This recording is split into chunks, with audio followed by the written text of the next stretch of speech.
Sean Diddy Combs trial. And we have to warn you, some of what you hear may be disturbing. The third alleged victim, who goes by the pseudonym Jane, was back on the witness stand for her first full day of testimony. The prosecutor played an audio recording for the jury of a hotel night with a male prostitute Jane identified as Dawn. On the recording, Jane and Dawn are looking for a condom, but Combs didn't allow it and can be heard saying, quote, "You're taking that expletive." Now, Jane testified, quote, "I just didn't want to disappoint my lover. He would be unhappy and wouldn't be satisfied with me." Jane went on to tearfully tell the jury about her birthday in 2023 when she said she was made to have sex with 3 different men in addition to Combs. The prosecutor asked why. Jane responded, "I don't know. It had become so routine," and added that she turned robotic. Jane told the jury that after a while, Combs didn't have to directly ask her for these hotel nights. She testified, "I knew it was to be expected." Combs has pleaded not guilty to all charges. If convicted, he faces the possibility of life in prison. No gang movement. Days never wasted. Mob gang. Yeah, I'm still gonna get you 'cause you snitch, bitch, I ain't forget. Slime you out again just to put you in the ditch. Crack could've shot your pussy ass, he let you live. I would've dropped your body off soon as we left the crib. Niggas speaking on that case, but they know what it is. Fuck that lame shit on gang shit, we get it in. I hit the big homie up like when is we gon' spin. I got an appetite and blood ain't wrapped too tight. He killed himself in this one, send him to the afterlife. He gone. Put some respect on my name and I ain't asking twice. I played it cool 'cause I'm smooth, but know my acting nice. I got some pain to give, who wanna see what that static like? I suggest you take your mom and your dad advice. Pussy niggas be singing like Gladys Knight. I never told on a nigga in my fucking life. Think I'm capping, everybody pull out black and white. Now middle fingers up. If you real right, it's time to set some mouse traps. I love to kill mice. Danny Green in these streets, nigga, fuck peace. Real right. We the gang, niggas lunch meat. And I've been plotting on these goofy for a whole week. Jump out the cut, give a fuck, Betty go to sleep. Yeah, Sean Don. Betty go to sleep. Jump out the cut, get no fucks, Betty go to sleep. I've been waiting on this moment since 2014. Laying low, playing slow, still on demon time. Living life in the fast lane, I don't see rewind. I hit the road and smoke just to get a piece of mind. Gucci headband, even when I sweat I shine. Peace stepper, slime rapper, no you not my kind. Get a shit my all, no surrender, no retreat.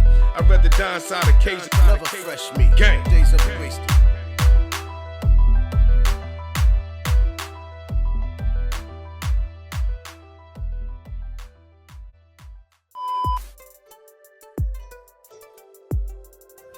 Yeah, what's up? How you doing? MJ Quiz. DJ Sonny Doom. Yeah, coming to you live from the Long Journey Entertainment. Long Journey. Days never wasted, you know how we do. Days never wasted, don't waste no days. Never. But yo, man, we here chilling right now in the house of entertainment. Right. With Long Journey Entertainment. But yeah, we was just having this conversation about this hip-hop cleanup, you know, we going through right now, you know what I mean? For all y'all that don't know, we talking about this Diddy thing going on, you know what I mean? We gonna call it the hip-hop cleanup, you know what I mean? For real. Exactly. I'm watching some footage and I don't really stay daily in tune with it, but enough people talk about it enough where you can pick up bits and pieces of what's going on and stuff, and it don't look good. It don't look good for hip-hop. It don't look good for the black culture. It just don't look good. It's ugly right now. You know what I mean? Definitely. You know what I mean? So. All 3 of us is here now. Yup. How it is, kid. My man MJ Quiz. HD, DJ Sonny Doom. What's up? Your boy Leo Beef. East New York. Let's start. East New We York. here, man. RV. Brooklyn. BK all day and see. So, you know, my man's told me that y'all on the topic of Diddy, and I wanted to say my piece about the situation because I just don't understand, you know, why this guy, although allegedly, okay, but his charges is magnificent. because they saying he drugging people for sex, men and women. Wow. It was said that he had underage people. Charge is just ugly. Yo, man, it's nasty, you know what I mean? They so young, they don't know, half of them don't know what's going on. You know what I mean? It's tight, you know what I mean? I understand, you know what I'm saying? What's going on? Yeah, what's going on. They know what's going on. One thing for sure, They know. you know, he's locked up Yeah. in that federal joint in Brooklyn over there by Red Hook. So, you know, Red Hook. innocent until proven guilty. Right. You know, I just, you know, I'm glad I'm not one of the family members of The victims of Sean Combs. You know, I seen a clip where even Puffy, his family, when they come out to court, how the crowd is hollering at them and saying whatever. That gotta be crazy itself. Right. That you walking out the courtroom and your pops or your son or your, you know what I mean? yeah. Yeah. And the whole crowd is just hollering, whether it's good things or negative things. They just You just hollering. know it's things that you probably as a Yeah. family member shouldn't hear. Just chaos. Chaos. Yeah. Straight chaos. Right. Diddy, right. And I mean, just half a year ago, I mean, I seen him, you know what I mean? None of this was going, you know what I mean? It was just like he was doing his regular old P. Diddy thing, man. Yeah, One, man. One, Yeah. two. It seemed like, you know, from my perspective, it seemed like they took that man to trial real fast. Yeah. Right. You know, they didn't even give him a couple years of layup time. Right. It's like they had it all. Planned anyway. Yeah, it's like the whole thing was a plan. The whole thing was a plan, and it just went along how it's supposed to went. Really. Kind of like as you see it, it's going along. It's not scripted. Everything is part of their plan. You think it would be like theirs. And Jane is really, you know, Jane's testimony is outrageous. Yeah, it It's sounds effective. it sounds disgraceful. And then you know, so her stories and her feelings, she'll say, when she heard the situation with Diddy and Cassie, how you say it? That's her name? Cassie. Cassie, right? Yeah. And she was like, yo, it seemed like it's my life. I'm going through the same trauma as her, you know? Well, man, Diddy, More than one. I'm glad you got a lot of money, Diddy, to, you know, to fight your way out, bro. Because I don't know what's going on. I'm just saying, man. They just make you fight till you broke, though. Right. I don't know what's going on. All They I'm make you saying fight is, till you broke. yeah, you know what I mean? If you did it, you did it. And then you for know, some God reason when gonna you let get know broke, it. Right. You know You what start I mean? looking even more guilty. Right. You know what I mean? That's Right. Yep. So, we start looking you real gotta guilty. survive when it, you broke. man. You know, you still in there. You know what I mean? It ain't a 5-star hotel in there. You know what I mean? You gotta still spend. Either way, I mean, your money's long, but for how long?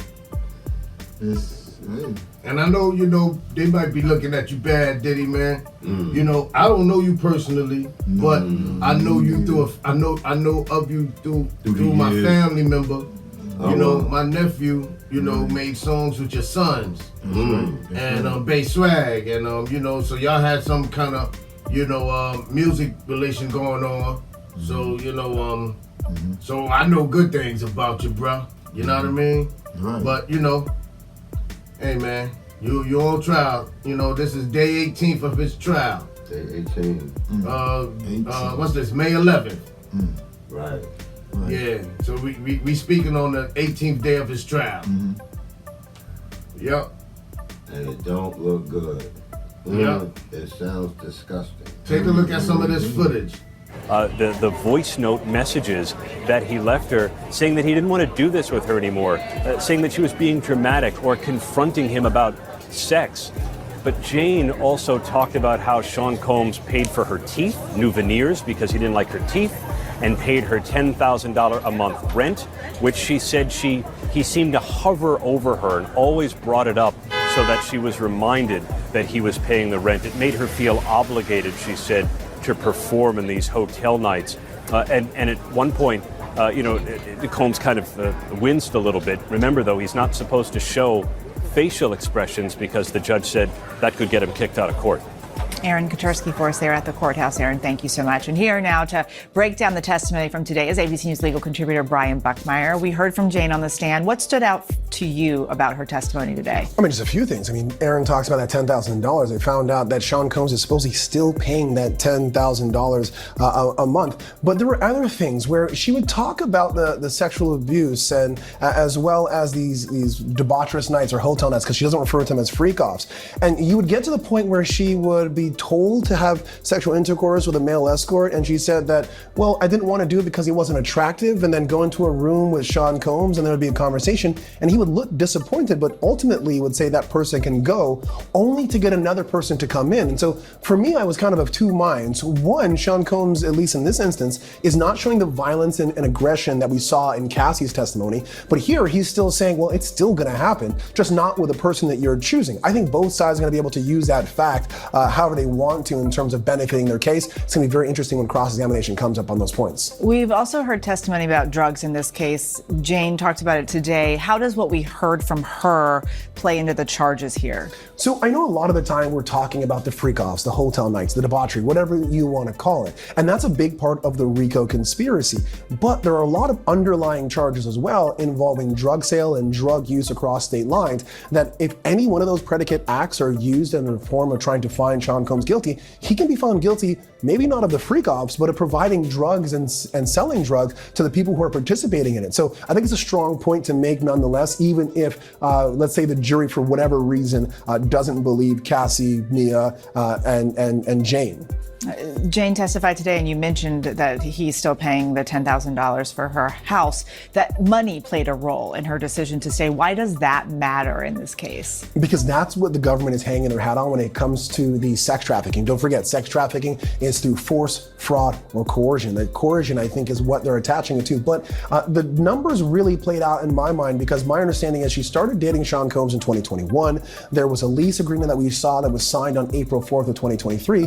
And then months after that, there were messages about not wanting to participate in these hotel nights. I think that timeline, as well as where she might have been living with her child beforehand, the fact that she said she wanted a big home and a big yard for her child, I know is gonna come up again against cross-examination and asking the question of, could there have been alternative resources for this home and you merely just wanted to live with Sean Combs, not wanting to do something else? So Jane also showed receipts today as well. What were these receipts for?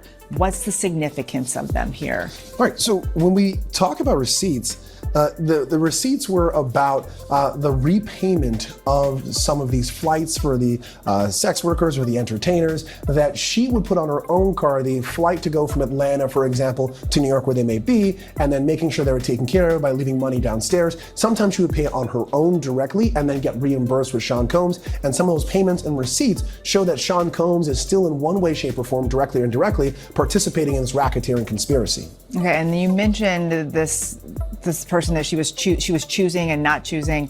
That person she was flying back and forth was someone she told the jury that she chose. Why does that matter here? So why it matters is because you know you're going to hear it when the defense takes a stand or has an opportunity to cross-examine Jane and say, well, you chose to do this, in the same way that we heard with Cassie as well.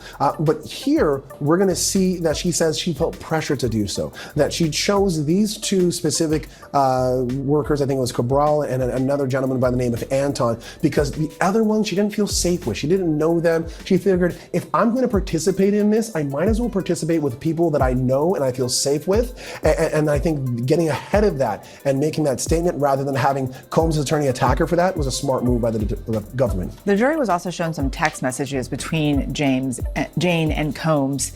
What did those messages say? All right, so here we have a couple of examples of the text messages here, and it really highlighted the point in one sense that she wanted to participate. And she explained those text messages saying, well, I wanted to keep it alive. I wanted to keep the intimacy going because I know that's what he wanted. Again, what he wanted, not necessarily about violence attributed to it, but also talking about she wanted the getaway. She wanted to spend time with him. He promised that. I think there might be an argument about fraud there, that he promised these getaways, promised he's traveling, promised all of this, but it always got veered back into these hotel nights, these debaucheries. And so what she wanted, a relationship. What she got, sex work in a sense.